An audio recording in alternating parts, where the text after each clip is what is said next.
Chers élèves, bonjour. Après avoir traité la reproduction sexuée chez les angiospermes lors des 5 séances précédentes, on va voir dans cette 6e séance la reproduction chez les gymnospermes, c'est-à-dire chez les plantes à fleurs mais à graines nues. Donc, comme vous voyez ici, on a un arbre un type d'arbre, hein, photographié dans la ville d'Ifrane. Donc, il est caractérisé par son allure, c'est le cèdre. On a déjà vu le cèdre lors de l'étude des facteurs, le rôle des facteurs climatiques dans la répartition de la végétation. Maintenant, on va étudier cet exemple et les plantes qui appartiennent au même groupe, hein, ou bien dans la reproduction sexuée. Donc là, on voit le cèdre dans son biome, c'est-à-dire dans le biotope, hein, dans les zones montagnardes. C'est une espèce très caractéristique, hein. Donc ce sont des plantes à fleurs mais à graines qui sont nues. C'est pour cela qu'on les nomme les gymnospermes. Ici, on a un ensemble de photos qui nous montrent une autre espèce qui fait partie au même groupe que le cèdre, qui est le pin. Donc c'est une espèce qui est très répandue dans la majorité des biotopes, hein. N'a pas de grandes exigences climatiques.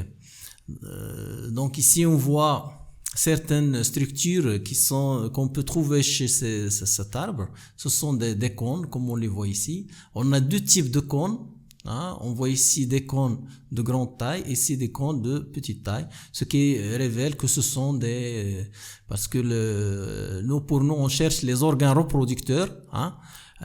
Comme vous le voyez, l'arbre il est composé par une tige, hein, des feuilles. Ici ce sont des feuilles en aiguille, et on trouve également ces cônes, hein, qui ont des dimensions différentes, des cônes de grande taille, de petite taille, ce qui révèle que ce sont les organes reproducteurs, hein, mâles et femelles. Là on a le cèdre, hein, on le voit ici. Et donc également on voit le tronc, hein, le tronc, les branches et les feuilles qui sont toujours en aiguille, hein. Et à certaines époques de l'année on trouve des structures caractéristiques comme on l'a vu précédemment chez le pin, donc des cônes de grande taille et des cônes de petite taille, hein. Donc puisque on a deux types de cônes et on a lors de la reproduction l'intervention de deux organes mâles et femelles, donc on peut si vous voulez poser comme hypothèse que ce sont les organes reproducteurs mâles et femelles. Donc les gymnospermes, des grecs gymno, ça veut dire nu, et spermos, ça veut dire graine. On a déjà vu ça lors de la première séance, c'est-à-dire des plantes à graines nues, non enfermées, si vous voulez, dans le fruit. Donc elles sont représentées par les conifères, hein, qui sont comme exemple, on a le pin, le cèdre, le sapin. Donc la problématique qu'on va essayer de répondre lors de cette séance, c'est de déterminer la structure des organes reproducteurs mâles et femelles et de savoir comment se forment les gamètes et comment se déroule la fécondation et la formation de la graine qui contient l'embryon. Donc on va entamer notre étude par l'étude de l'appareil reproducteur mâle. Donc ici on voit l'appareil reproducteur mâle qui est représenté par un ensemble de cônes. On peut le déduire, bien sûr.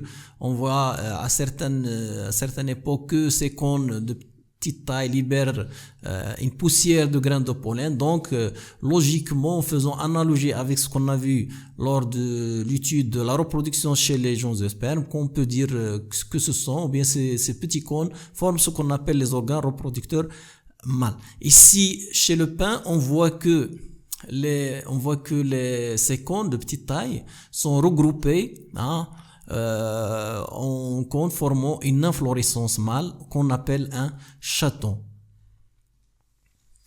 Donc, on va maintenant procéder à l'étude du cône pour savoir les structures responsables de la formation des gamètes mâles.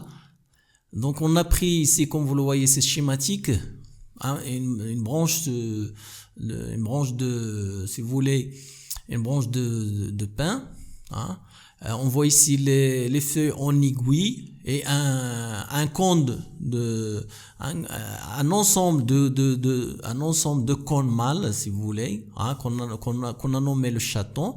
Donc on a pris un seul cône et on a réalisé une dissection, hein, c'est-à-dire on a réalisé une coupe longitudinale au niveau du cône mâle.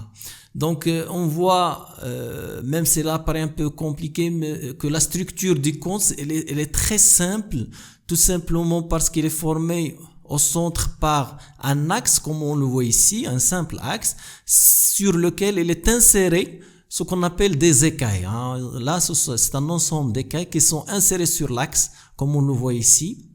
Hein. Donc, le cône mâle, si vous voulez, c'est un axe sur lequel sont insérées des écailles qui forment ce qu'on appelle un cône mâle.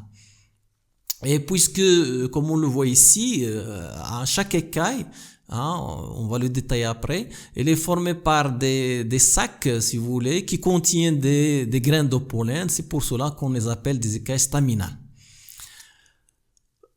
Là, on a une coupe schématique qui nous montre ce qu'on vient de dire.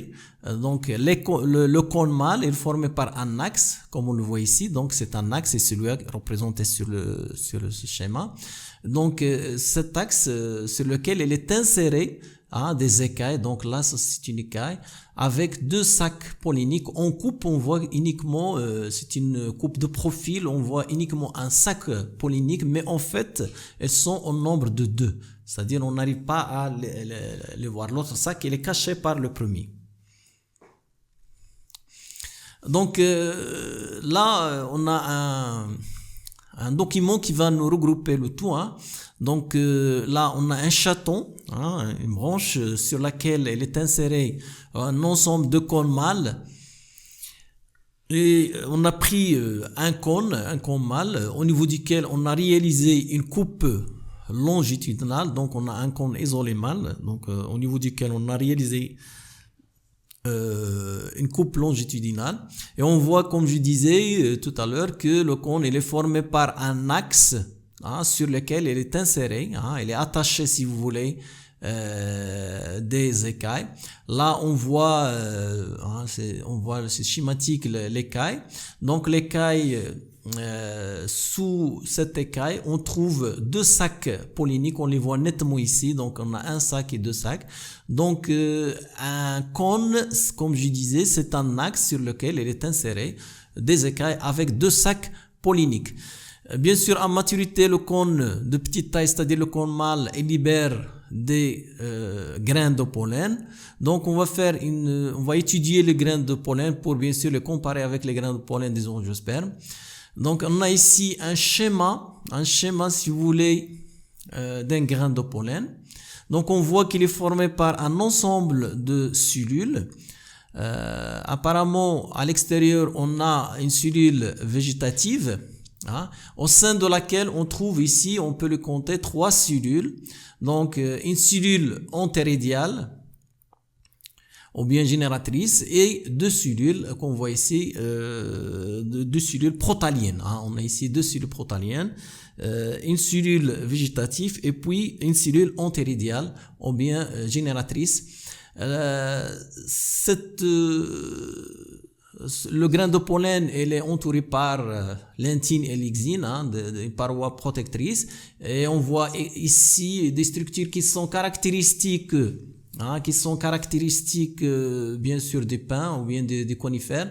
C'est la présence de sacs aérifères ou bien des ballonnets. Hein. Ces ballonnets sont remplis d'air. Elles favorisent bien sûr le transport des grains de pollen par le vent. C'est pour cela que la pollinisation chez les gymnospermes se fait essentiellement par le vent.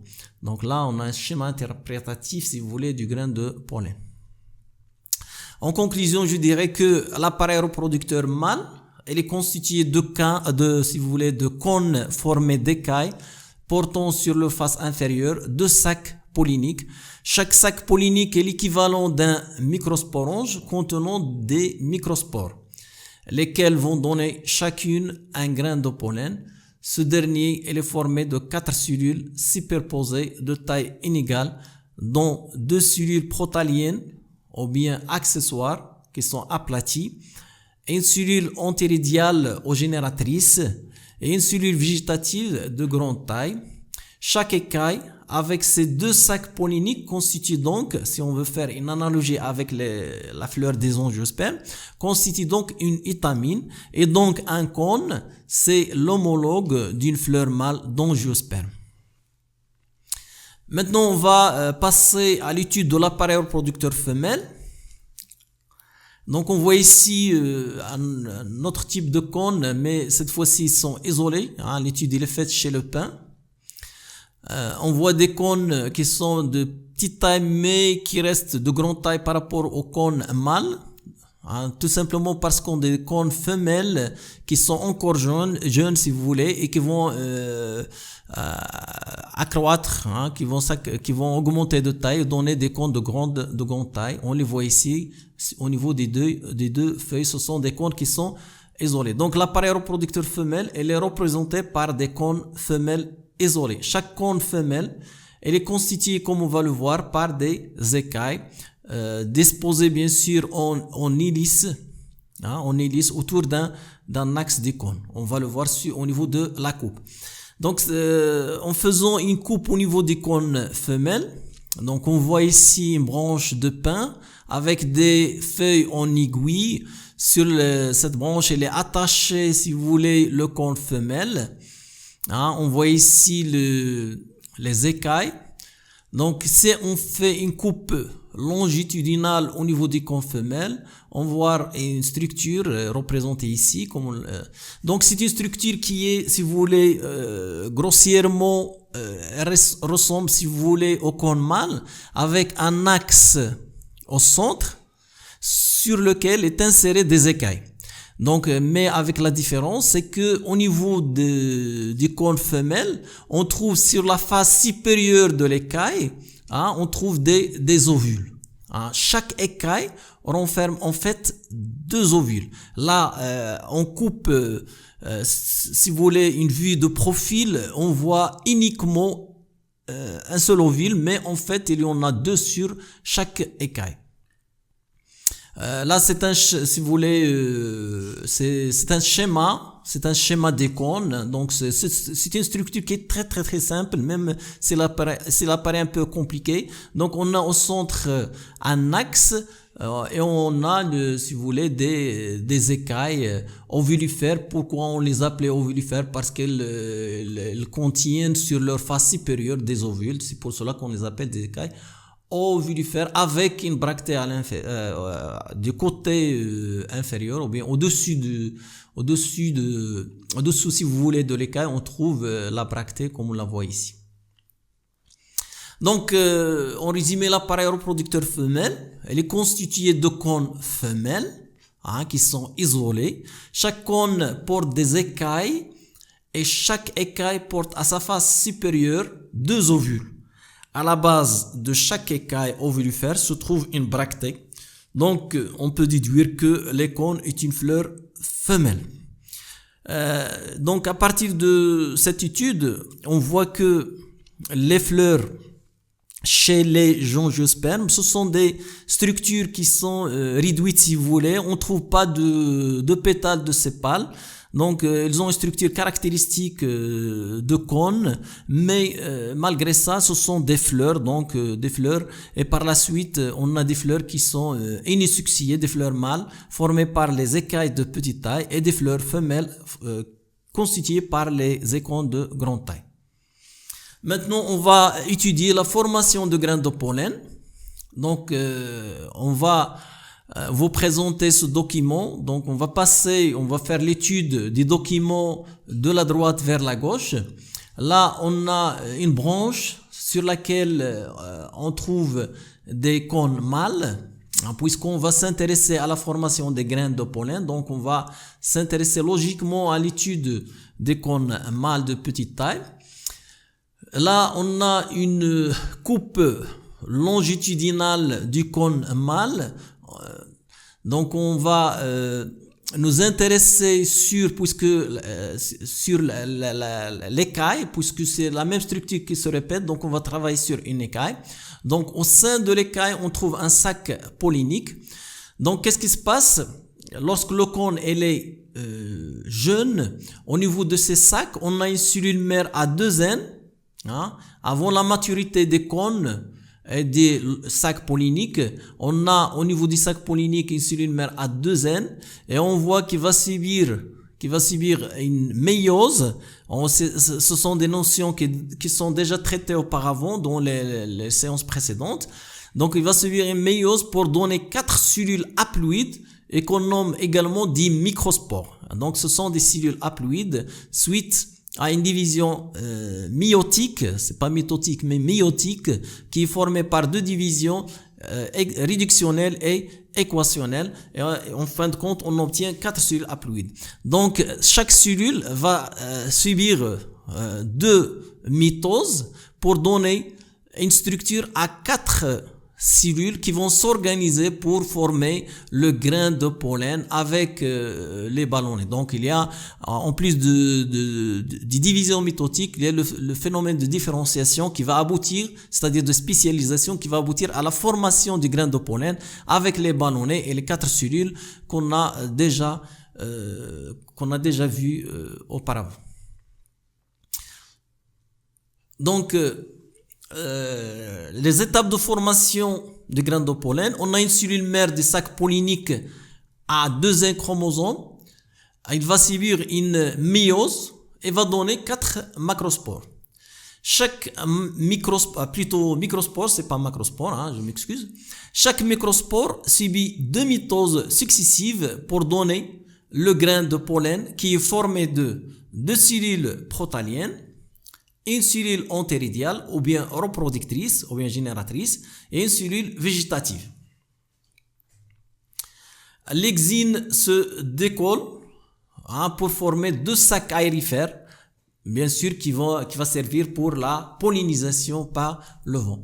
Maintenant on va parler un petit peu, si vous voulez, de la formation de l'endosperme. L'endosperme, la partie où va se former bien sûr le gamète femelle. Donc on vous présente ici un document, donc la lecture on va la commencer par là. Donc on a une cellule mère au niveau de l'ovule jeune, donc un ovule jeune. On a une cellule mère également à 2 N chromosomes, c'est-à-dire qui est diploïde. On voit ici l'ovule, il est reconnu par le micropyle. Puis on a le tigimon, le nucelle. Donc une cellule mère du nucelle qui est à 2 N chromosomes va subir 2 divisions successives de la méiose, c'est-à-dire une division réductionnelle qui va donner 2 cellules haploïdes et une division équationnelle qui va donner 4 cellules également haploïdes et qui vont former ce qu'on appelle 4 macrospores. C'est à peu près la même chose qu'on a vu que chez les angiospermes. Également ici, on va assister à la dégénérescence de 3 mégaspores. Il va rester un seul mégaspore fonctionnel et qui est haploïde. Après quoi, ce mégaspore va subir une mitose, une division mitotique, plutôt des méioses mitotiques, plusieurs mitoses, pour donner un endosperme, pour donner un endosperme, et ces divisions vont s'arrêter pendant la première année, en attendant bien sûr que ces divisions reprennent pendant la 2e année pour que bien sûr il y aura la formation de ce qu'on appelle l'archigone qui contient l'oosphère. Donc chez le cône femelle, au niveau du cône femelle, la formation des gamètes femelles, ça demande 2 années. Au cours de la première année, il y a formation uniquement de l'onde de sperme, début de formation de l'onde de sperme. Mais durant la deuxième année, on doit attendre jusqu'à la deuxième année pour qu'il y ait formation de l'archigone avec l'oosphère, qui est la cellule reproductrice femelle à N chromosomes, c'est-à-dire qui est haploïde. Donc ici, on voit la structure de l'ovule mûr après la deuxième année. Là, on a le tigimon, le micropyle, le nicelle, le reste du nicelle, et puis on a l'onde de sperme qui contient l'archigone. À l'intérieur de quoi on va trouver à l'intérieur de l'archigone, on va trouver ce qu'on appelle l'oosphère, qui est le gamète femelle. Donc au cours de la première année, une cellule diploïde A2N, donc comme résumé. Au cours de la première année, une cellule diploïde A2N au sein de l'ovule, qui n'est pas encore mûr, suivi une méiose et va donner 4 cellules haploïdes, dont 3 dégénèrent. La cellule restante se développe par mitose et donne l'endosperme. Le développement de l'endosperme s'arrête pour reprendre durant la deuxième année. Ainsi apparaissent 2 à 3 archigones dont chacun contient une oosphère gamète femelle. Bien sûr, après la formation des gamètes mâles et des gamètes femelles, on va assister au phénomène de la pollinisation qui va permettre, comme on l'a déjà vu, qui va permettre la rencontre des gamètes mâles et des gamètes femelles. Donc là, on voit, lorsqu'on va secouer les cônes mâles, bien sûr, des cèdres, parce que les cônes mâles ici sont isolés, c'est pas comme chez le pin, ils sont regroupés. Donc on va assister bien sûr, à la libération en grande quantité de grains de pollen. On voit ici une poussière, si vous voulez, de grains de pollen qui sont libérés suite à une secousse au niveau des branches, qui va libérer bien sûr une quantité énorme de grains de pollen. Donc à moindre agitation des rameaux causés par le vent, on va assister à une pollinisation anémophile. Donc il va faire chuter, si vous voulez, les grains de pollen en grande quantité. Après la libération de ces grains de pollen du sac pollinique. Donc le pollen mûr, la poudre jaune qu'on a vue sur la photo, est disséminé vers les cônes femelles de la première année, ou bien situé sur les rameaux voisins. Maintenant, on va voir ce qui se passe après la libération des grains de pollen. Donc là, on a une entrée si vous voulez, du grain de pollen au sein ou bien à l'intérieur du cône femelle. Donc on voit cette structure, on voit du cône femelle. Donc sur une coupe au niveau d'un cône femelle, on voit ici les 2 archigones. Là c'est l'oosphère, ça c'est le grain de pollen en train de germer. Donc on va le voir en détail. Donc on voit ici lors de la germination, on voit le noyau de la cellule végétative qui dévance le tube avec les 2 gamètes mâles qui sont issus de la division de la cellule génératrice. Et là, on trouve le reste du grain de pollen avec les ballonnets et les cellules pariétales au protalien.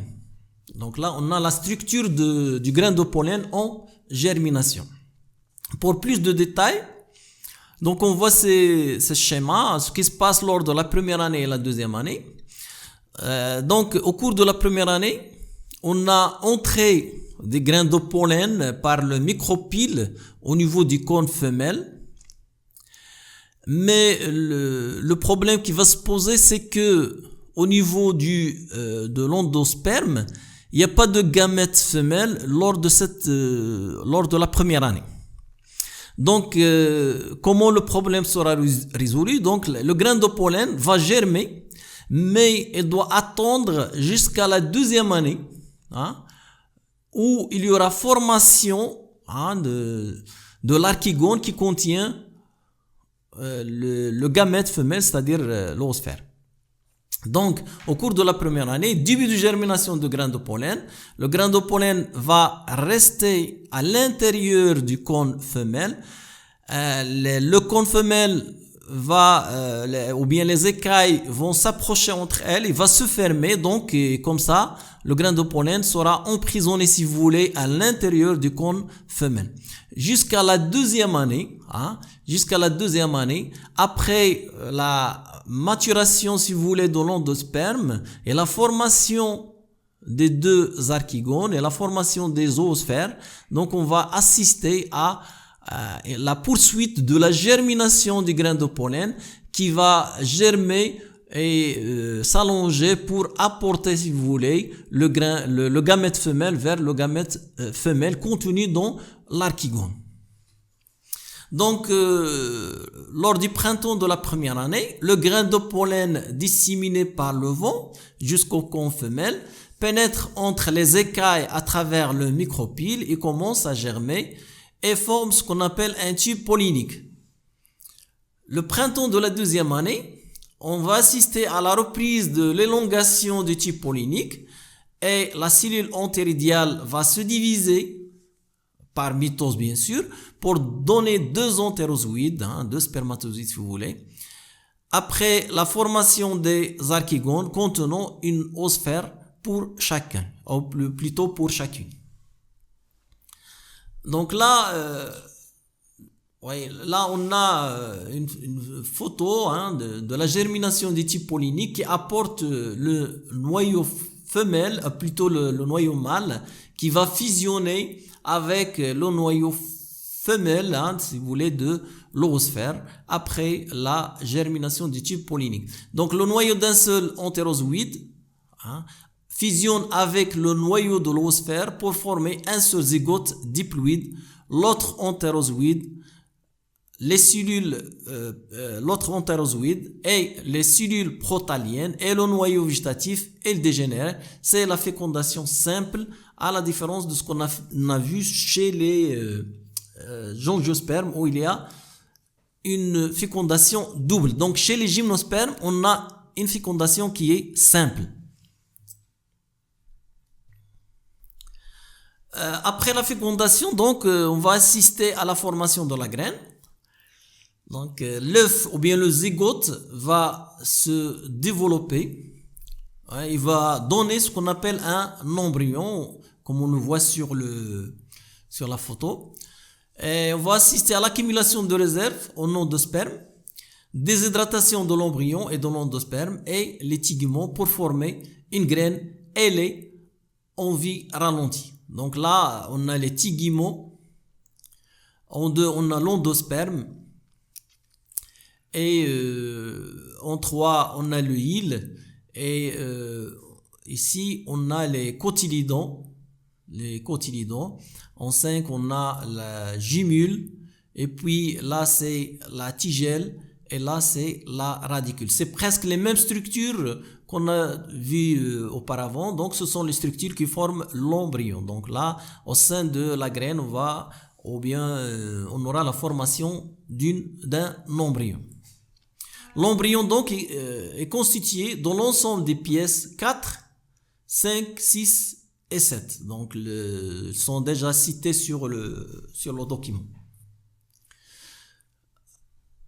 Après la maturation du cône femelle, on va assister à l'écartement des écailles, comme on le voit sur la photo. Donc, les écailles vont s'écarter sous l'effet, bien sûr, de la chaleur et libèrent les graines qui sont disséminées par le vent. Tout simplement, cette dissémination elle est favorisée par la présence d'une aile.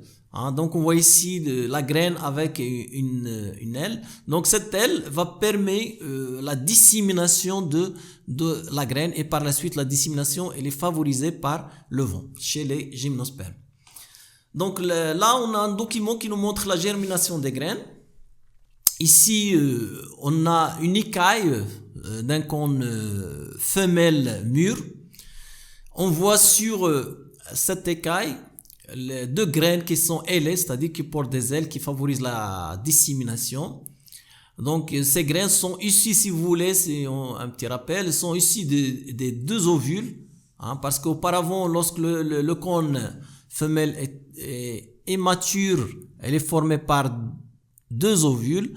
Lorsqu'elle est mûre, hein, à maturité, on trouve deux graines, donc ce qui montre que les ovules se transforment en graines. Ici, on a une coupe longitudinale de la graine. Donc, on voit les structures. Donc, on a ici l'aile qui favorise la dissémination.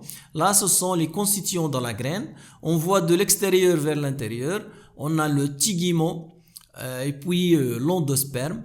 Et ces trois éléments, à savoir les cotylédons, le tigelle et la radicule, vont former ce qu'on appelle l'embryon. Cet embryon, bien sûr, qui se trouve au sein de la graine après dissémination par le vent, lorsqu'il trouve les conditions favorables, il va germer pour donner une plantule qui va donner un nouvel arbre.